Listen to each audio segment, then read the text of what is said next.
Welcome back to Call Center Week. I'm Kevin Popovich, and I'm again with Jim Ayub, Executive Vice President from eTech. Jim, we've got more to talk about.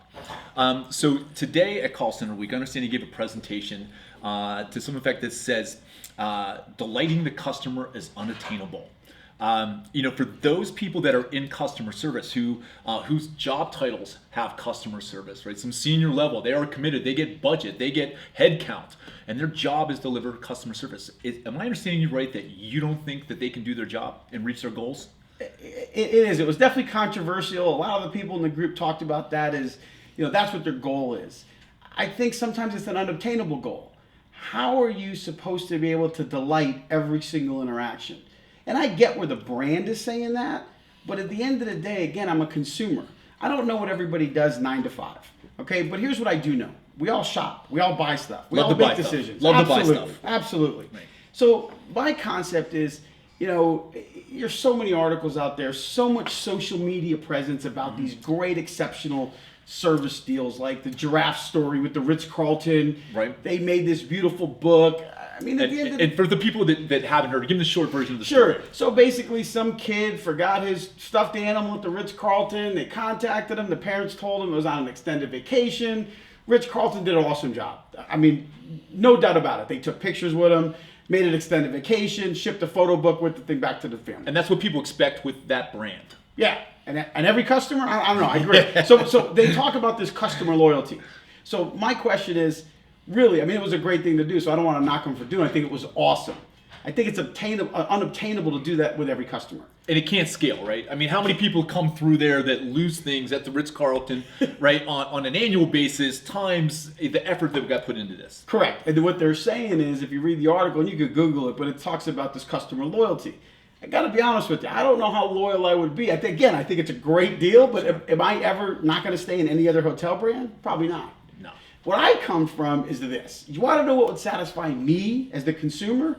How about if I call the IVR, I punch my phone number, or punch my account number in, and then I get transferred to the agent, and then I got to repeat it. If you just stop that process, I would be satisfied. I completely agree. I go through that system. You go through the first thing to qualify you, and then you finally hit the button that says they're going to send you to an agent. And then the agent asks you all the same questions that you just typed in. Correct. That's the part that at the end of the day, if I'm trying to fix a bill, if I'm trying to change something on my phone bill, do I really need to be delighted?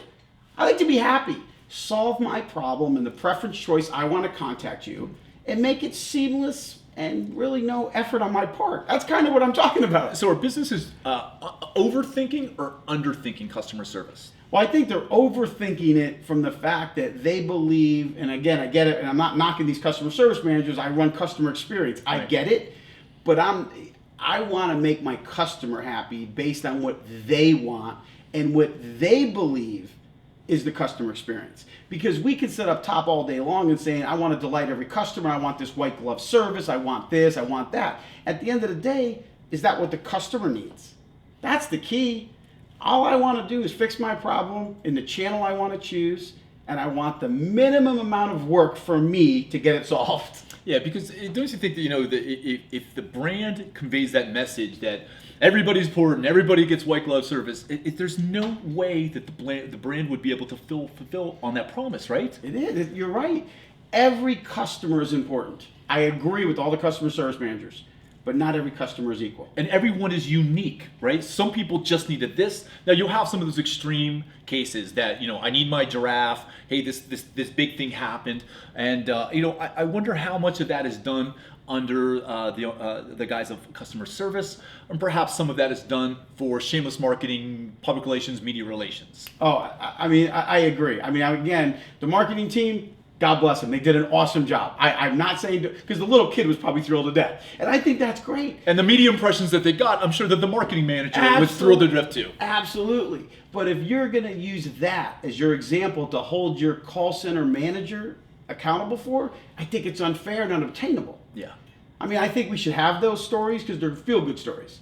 There's a lot of companies that do it. Zappos, Nordstrom, all of them. Sure. And I think it's good. So don't get me wrong. Don't stop. Please keep continuing to do that. But I don't think that's what you should set your standard at. So let's talk about setting those standards, because again, we want to make sure that people understand these concepts, but we give them some actionable advice on how to do it. So how do you start examining the customer experience so that you can set your company up for success? So great question. What we like to do to actually, we talk to our customers. It's amazing, the simple things when you go back to one-on-one. Why don't I talk to my customer and ask them what they want? God forbid. God forbid. Great. Why don't we start with doing, and I'm not a big survey guy, so I'm not saying do millions of analytics. I'm saying get some real open, honest feedback from your customers. With us, which is really cool, when I do chat, I'm big in chat. We do 15 million chats a year for some of the biggest brands in the world. It's amazing what your customer will tell you in that chat transcript. If you take that data, right, this unstructured data that we talk about, and structure it, you'll get feedback of what your customer wants. And then you adapt and flexible to what they're asking for.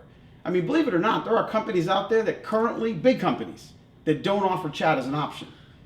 I left a company because they do not have chat. And what do you think the big barrier is to chat, right? Because people know chat, right? I think, it was an early on social technology. I mean, let's go back, in the Wayback Machine to the AOL chat rooms. Yep. Remember back in the day. And things have progressed since then. It has been the basis for some social media channels. It's incorporated to most of the devices that we have, right? SMS and variations thereof. So what's the big barrier for companies to get into chat? I mean, what are the objections that you're hearing of why I don't want to add chat? Scared, budget, no time. I mean, there's a million of them. I think the big thing is the misperception of the perception of that chat. If you chat it and you had a bad experience, and people talk about those, right? I think that's holding people back because all they remember if you looked at my session today, what I talked about is you have two experiences in your life. One is a great out-of-the-world experience like the draft. Right. And the other experience is somebody that you had a bad experience. Which one do you remember? The bad ones, right? Yeah. So people remember the bad chat experiences, and I'm not saying it to everybody, but some people may have had a bad chat experience because the person wasn't trained, it was bad tech, a million reasons. And you end up being a screen grab on Jimmy Fallon, and they're making fun of you. Absolutely. And when you think about stuff like that, they're afraid, I don't know what to do. And a lot of people think they have to go big. A lot of people think no one would use it because my customer base is between 40 and 60, and that's not true either. Again, what it comes out to, that the action item, I would be looking at my website traffic. I would say, how many people hit my website every month? If it's more than a couple thousand, I think you have an opportunity to put chat in there. Yeah, especially if they're hitting your contact page and your customer support page, and you're seeing mad bounce rates, right? I got there's nothing, and I'm out of there. Yeah, I'm out. That's a good point. Yeah. I mean, a lot of people talk about, what can I do next? So if you think about the strategies, a lot of people said, I got chat, I need to have chat, right? And that's what they did. They put a chat button on their site, and they didn't really put a strategy together. They just said, threw an agent in a room, here, you're going to handle chats now. Same with social. People who tell me that, I'm a social company, I got a Facebook page. Yeah. That's not social. we post 3 times a day. Right? Yeah, we post 3 times a day. We have 200,000 fans, and and now what do you get, 1 to 3% on a good day? Yeah, and then really think about fans. How do you measure your fans? Because we all know you can buy them. Yeah. Which, we were talking at dinner last night. It was so funny. You can buy likes. What you can't buy is trust. Yeah. You got to find the person that you can trust to build a relationship that's going to open up your eyes and show you some of the things you can do and walk before you run. And I think that's a problem that a lot of companies are seeing. That you're getting some pushback now on social media investments that they have spent, or let's say they've spent money. I don't think that they've invested well. They spent money to get likes and fans, right? So you have this abundance of people. But what are you doing to engage with them? I think there's that difference between, those. I think a lot of companies took onto social media because they're like, we'll cut out our TV budget because now we got all these people on Facebook and we'll just send messages out to them and these magical things will happen. Well, they're not happening, right? So they're looking at the ROI and we're not getting the interactions. There's definitely not sales that are coming through it. Yep. And most of the things you see posted are the negatives, right? So people are using another place to go and complain, right? And one of the things I'll talk about that, and you hit it. So here's the problem: you can't measure the ROI because nobody's figured that out yet. Now there are companies that say they can. Here's the bottom line: the bottom line in social, right, is these people who say, "I'm going to spend my money and I'm going to send out millions of messages."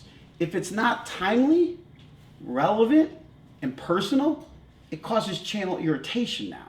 Because to your point, if you just keep messaging me on stuff that is irrelevant to me, I really don't want to hear from you, and I'm going to now talk bad about you. But if I used an engagement tool where I'm listening to what you're saying, I'm categorizing what you're saying, and I'm engaging you based on what you said, then now you're talking social media as a strategy versus the function. Yeah. Did I like the page, etc. And I think those are those first steps that you can go to, that my friend John Ferreira says that about nurturing the relationship. And I think that's where people are really missing it, right? They're not taking the time to understand and to listen and to figure out, what can I do to make us better? Absolutely. I think it's a great point. And we see some of the brands that are getting it right.